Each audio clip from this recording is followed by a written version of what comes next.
De nouvelles manifestations ont éclaté dimanche à travers le pays pour dénoncer la prise du pouvoir par la vice-présidente, Dina Boluarte, suite à l'arrestation de son prédécesseur, Pedro Castillo.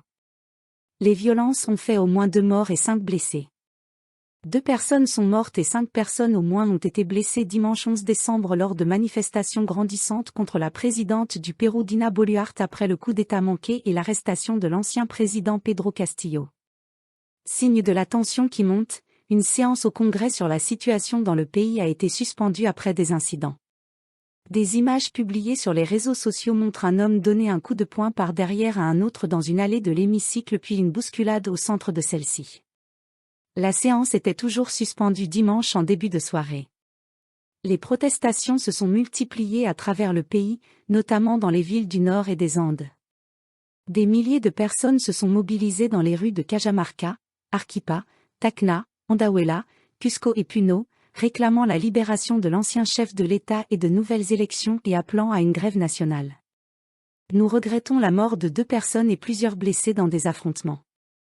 J'exhorte la population à rester calme, a déclaré le ministre de l'Intérieur César Cervantes à la radio RPP, peu après un premier bilan de la police faisant état d'une morte, une adolescente, et 5 blessés. La vie d'aucun Péruvien ne mérite d'être sacrifiée pour des intérêts politiques. Je réitère mon appel au dialogue et à la renonciation à la violence, a lancé Madame Boluarte sur Twitter. La veille, des affrontements à Andahuayla, Sud, s'étaient soldés par un bilan de 20 blessés, 16 civils et 4 policiers. Les violences ont repris dimanche avec des tirs de gaz lacrymogène de la police et des jets de pierre de manifestants qui ont notamment tenté de prendre l'aéroport de cette ville.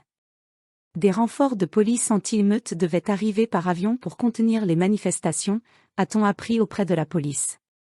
Andahuayla, située dans la région d'Apurimac, est la région d'origine de Madame Boluarte, qualifiée de « traîtresse » par les partisans de l'ex-président destitué. Le poste de police de Huancabamba, une ville d'Apurimac, a été incendié, selon la radio RPP.